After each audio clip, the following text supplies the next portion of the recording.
어느 평범한 토요일 밤 나는 인터넷 서핑을 하고 있었다. 그날도 여느 때처럼 재미있는 이야기나 정보들을 찾고 있었는데 문득 무시무시한 제목의 게시물이 눈에 들어왔다. 호기심에 이끌려 클릭했을 때 나는 이제껏 인터넷에서 본 적 없는 한층 더 섬뜩한 공포썰을 접하게 되었다. 이 이야기는 오래된 한 아파트에 관한 것이었다. 이 아파트는 원래 한적한 주택가에 위치해 있었지만 10여 년 전 화재로 인해 일부 주민이 사망한 이후로는 거의 버려진 상태로 남아 있었다고 한다. 그 후로 이곳에 방문하는 사람들은 종종 불가사의한 경험을 하게 되었고 아파트는 일종의 도시 전설이 되어버렸다. 이야기의 주인공은 호기심 많은 대학생으로 친구들과 함께 이 아파트를 탐험하러 가게 되었다.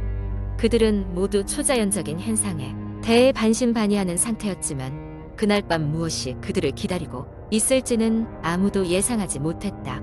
어둠이 짙게 깔린 밤, 그들은 손전등으로 가는 길을 밝히며 아파트 안으로 들어갔다. 처음에는 그저 오래된 아파트 특유의 삐걱거리는 소리와 간간이 부서진 창문으로 들어오는 바람 소리뿐이었지만 시간이 지날수록 점점 이상한 기운이 감돌기 시작했다. 가장 먼저 이상한 점은 온도였다. 여름밤임에도 불구하고 건물 내부는 마치 누군가가 방금 공기를 얼린 것처럼 냉기가 가득했다. 그들은 으스스한 기분을 달래려 일부러 시시덕거리며 장난을 쳤지만 불현듯 계단 아래쪽에서 들려오는 낮은 웃음소리에 모두 발걸음을 멈췄다. 그 웃음소리는 마치 어른의 것 같기도 아이의 것 같기도 했는데 무엇보다 그들을 소름 돋게 한 것은 그것이 그저 하나의 웃음소리가 아니라 여러 겹으로 겹쳐진 듯한 혼합된 음성이었다는 점이었다. 주인공과 친구들은 다음 계단을 내려가는 것을 주저했지만 그중 한 명이 용기를 내어 소리가 들리는 방향으로 가자고 설득했다. 그렇게 그들은 다시 조심스레 계단을 따라 아래로 내려갔다. 각자 들고 있는 손전등의 불빛 외에는 아무것도 보이지 않는 어둠 속에서 그들은 계속해서 누군가의 발소리와 속삭임을 들었다. 결국 그들은 아래층에 도착했을 때 긴 복도 끝에서 희미한 불빛이 비치는 것을 발견했다. 그 불빛은 복도 끝에 작은 방에서 새어나오고 있었는데 이상하게도 문이 살짝 열려 있었다. 멀리서 볼 때는 마치 누군가 그 방에 있는 것처럼 보였다. 그들은 더욱 긴장했지만 여기까지 온 이상 그냥 돌아갈 수는 없었다. 그래서 그들은 방을 향해 천천히 다가갔다. 문 앞에 도착해 안을 들여다본 순간 그들은 숨을 삼킬 수밖에 없었다. 방 안에서는 엄청난 양의 초가 켜진 채로 바닥에 놓여 있었고 중앙에는 오래된 나무 인형이 있었는데 그건 마치 사람의 크기만한 인형이었다.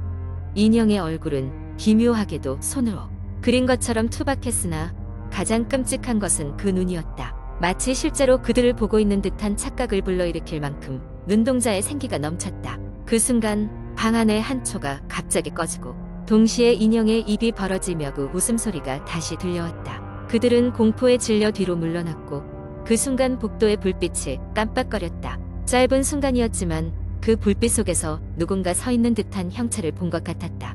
자신들의 눈을 속인 것이라 믿고 싶었지만 이는 곧 착각이 아니었음이 드러났다. 곧 복도 전체가 일말의 빛도 없이 칠흑 같은 어둠에 휩싸였고 그 어둠 속에서 무엇인가가 그들 쪽으로 다가오는 듯한 느낌이 들었다. 마치 무언가가 다가오면서 비명소리와 함께 외치는 저주 같은 음성이 그들의 의식을 흔들었다.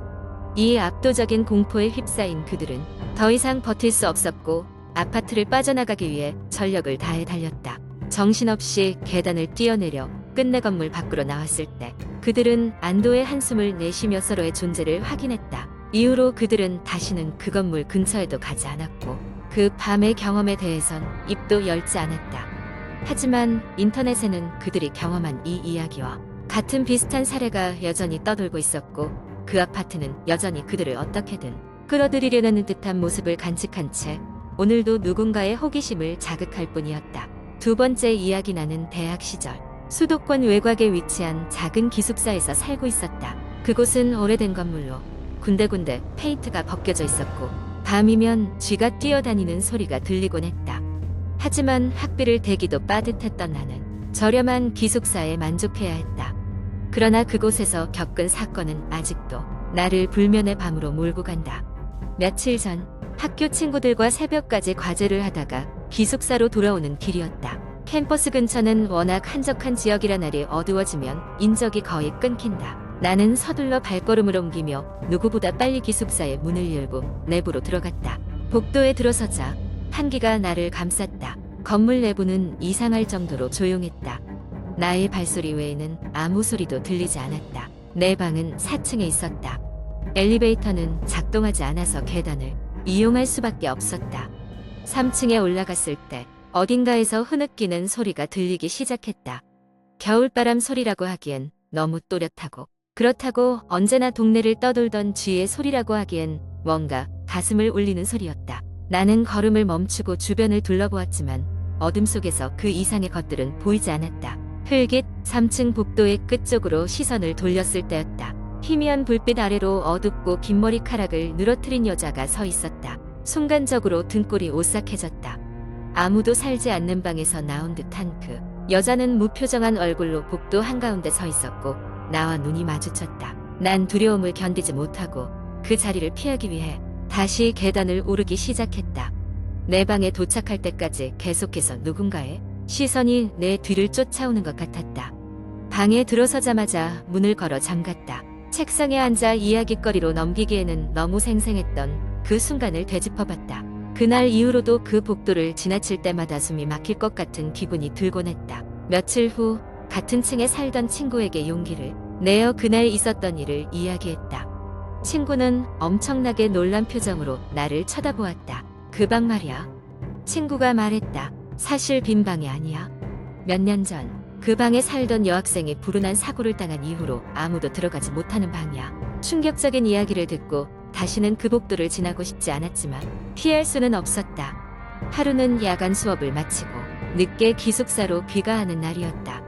이번에는 복도에 발을 들이는 순간부터 서늘함이 감돌았다. 복도를 따라 걷는데 그 방 문 앞에 걸린 커튼 사이로 불빛이 새어나오는 것이 보였다. 분명히 빈 방일 텐데. 망설임 끝에 나는 조용히 그 방 앞으로 다가갔다. 문에는 작은 틈이 있었고 안에서는 흐느끼는 소리와 더불어 흐릿한 빛이 새어나왔다. 나는 머리카락에 곤두선 것을 느끼며 반쯤 열린 문을 밀었다. 그러나 방은 비어 있었다. 아무도 없었고 방 안은 이상할 정도로 깔끔했다. 내가 본 것은 무엇이었을까? 현관을 닫고 다시 내 방으로 돌아왔지만 그 이후로 복도에서 들리던 소리들은 사라지지 않았다. 그날 밤 꿈속에서 나는 그 여자를 다시 마주했다. 그녀는 이번에도 무표정한 얼굴로 서 있었고 내게 다가와 말했다. 돌아오지 않도록 해줘서 고마워. 그 후 그 방에서 들리던 소리들은 완전히 그쳤다. 하지만 난 여전히 그 복도를 지날 때마다 심장이 빠르게 뛰는 것을 느낀다. 그 방의 비밀은 아직도 그 건물 어딘가 숨어 있는 것일지도 모른다. 세 번째 이야기. 어느 조용한 시골 마을에 다젠이라는 소녀가 살고 있었습니다. 그녀는 부모님과 함께 넓고 오래된 집에서 살고 있었고 그 집은 몇 세대에 걸쳐 가족의 손에 의해 유지되며 대대로 내려온 것이었습니다. 다진이는 그 집을 매우 사랑했지만 마을 사람들은 그 집에 대해 좋지 않은 소문을 가지고 있었습니다. 여름 방학이 시작되고 따분함을 달래기 위해 다진이는 다락방을 정리하기로 했습니다. 다락방은 먼지투성이었고 오랫동안 사람이 드나들지 않은 듯 보였습니다. 한참 동안 정리를 하던 다진이는 집 구석에서 오래된 나무 상자를 발견했습니다. 상자에는 이름 모를 문양이 새겨져 있었고 잠금 장치로 굳게 닫혀 있었습니다. 호기심이 발동한 다진이는 상자를 열기로 결심했습니다. 그녀는 여러 도구를 사용해 잠금을 풀었고 상자 안에는 오래된 일기장이 들어 있었습니다. 일기장은 그녀의 증조부 윤재 할아버지의 것이었습니다. 그녀는 일기장을 읽기 시작했는데 그 안에는 마을의 과거와 집안의 비밀에 대한 이야기가 상세히 적혀 있었습니다. 일기장에 따르면 그 집은 원래 마을에서 마법을 사용하던 주술사가 살았던 곳이었습니다. 그 주술사는 마을 사람들로부터 추방당했고 그의 저주가 집에 남아있다는 소문이 돌았다고 했습니다. 윤재 할아버지는 이러한 저주를 풀기 위해 노력했으나 어떤 이유에선지 그 일기를 끝내지 못한 채 세상을 떠났던 것입니다. 이후 며칠간 다진이는 일기장을 손에서 놓을 수 없었습니다. 그러던 중 그녀는 집에서 이상한 소리를 듣기 시작했습니다. 그 소리들은 특히 밤이 되면 더 기승을 부렸고 인기척이 없는 집안에서 아이가 우는 소리가 들려오곤 했습니다. 처음에는 바람 소리라고 생각했지만 점점 소리가 선명해지고 다가오는 느낌이 들었습니다. 그러던 어느 날 밤 다진이는 도저히 잠을 이룰 수 없었습니다. 그녀는 소리에 이끌려 집을 탐험하기 시작했고 소리는 점점 다락방에서 들려오는 것처럼 느껴졌습니다. 두려움에 떨면서도 궁금증을 이기지 못한 다진이는 다락방으로 향했습니다. 다락방 문을 열자 갑자기 차가운 바람이 그녀를 에워쌌고 불가사의한 그림자들이 벽에 맴도는 것을 보았습니다. 그 순간 다락방의 한쪽 구석에서 조그마한 불빛이 비춰지기 시작했습니다. 다진이는 주저하며 그쪽으로 발을 내딛었고 놀랍게도 그 빛은 일기장의 마지막 페이지에서 흘러나오는 것이었습니다. 마치 누군가 그 페이지를 다 읽기를 기다렸던 것처럼 마지막 페이지에는 한 글자 빛나며 윤재 할아버지가 채우지 못한 글들이 서서히 나타나기 시작했습니다. 다진이는 떨리는 손으로 그 글자들을 읽었습니다.